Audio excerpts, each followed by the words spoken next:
let's take us, for people who are not familiar with the story. You're on a flight. Yeah. Beverage service starts. Yeah. Tell us what happens. Yeah, I mean, it's an ordinary flight. They have the beverage service that starts, and I'm in row 11, and I'm in the aisle. My oldest son is right next to me in the middle seat. My youngest son is in the window seat. My wife is across the aisle, and my wife and daughter across the aisle in one row back. And so it's a typical flight, nothing out of the ordinary. Beverage service starts, and the gentleman pulls up, and I'm reading a magazine. My kids are playing with their iPads, so I heard him ask, like, what do you want, like, beverage, what do you want? And they were busy playing with the iPad, so they didn't respond. And I remember the tone got a little bit more aggressive. And I was thinking, man, that was kind of rude for him to ask my kids like that. So they got startled. They ordered their drinks. And I remember this, he puts the drinks down on the tray, but with force. Like, you could, I mean, he just kind of slams it down. They say, thank you. He doesn't say anything. So I was like, all right, whatever. So he asked me my order. I give him my order, again, kind of slams the drink down. And again, I'm thinking, well, what is going on with this guy? But whatever.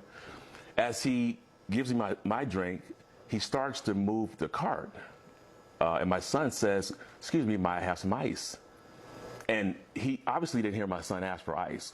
So he moved the cart probably past my seat. And so my hand was up like, excuse me. And then I finally said, excuse me, can I get some ice?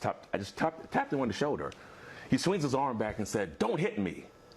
And I'm like, dude, I didn't hit you. And then he rushes up to the front of the plane, leaves the cart right there, and the gentleman in front of me turns around and says, I saw everything. I saw that. Like why did you didn't hit him? I'm like, of course I didn't hit him. So as I'm sitting there on the plane, it was bizarre because he's up there for a couple of minutes, and again, I was like, whatever. So I started reading the magazine. So you don't think anything of it? Nothing of it. Yeah. He comes back. He puts the cup of ice on my son's tray. He then takes the cart and takes it back up to first class. And about 3 minutes later, another flight attendant takes over. She brings the cart down, starts servicing the area, and that's it. But then, I don't see him for the rest of the flight. You don't see him for the rest of the flight? Of the flight. But what did you see when you landed? What did you hear and see once the plane had landed? That's a different story. I mean, when we landed, they told everybody to remain in their seats because, for whatever reason. And I thought it was a medical emergency. I fly a lot, so I've seen that before, where they say, stay in your seat, someone they need to tend to.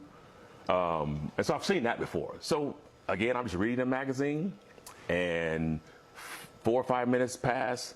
And then my head is down, and I can hear, like, the walkie-talkies. I hear a lot of the gear and wrestling of, like, you can hear when they come on. And everybody, you can kind of hear, like, the awls, or, like, you can hear people. The reactions to them coming on. Yeah. When you say they coming on, who's coming on? The FBI? FBI. Big FBI letters on the jackets. Big as daylight. Can't miss it. Yeah. Okay. FBI, I believe it was Orange County Sheriff Department. Guys with green. I didn't know who they were at the time, but you can tell it was law enforcement. Law enforcement. Without explaining to me why they were doing it, they walk up to me, and the guy he whispers in my ear. He says, "Don't fight it," and he puts cuffs on me.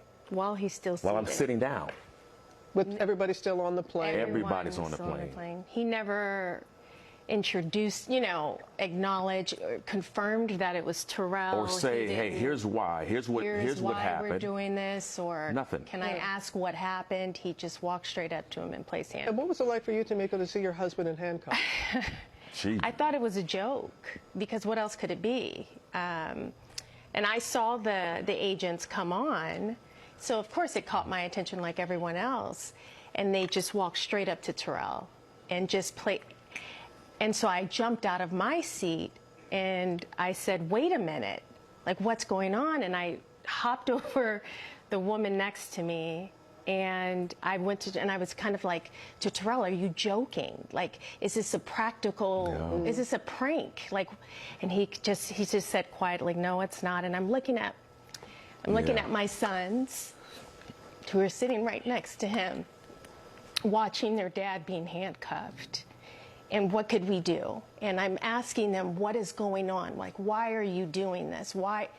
And they pick him, have him stand up and pull him out. So I go after him, and he's telling me to stop. And then I'm standing there, the kids are still sitting in their seat, Everyone's staring It was at chaos. us. It was just. It And was the children are chaotic. ages 9 to We 13? have 13. Our sons are 13 and 11. Our daughter is 9. No one helped me.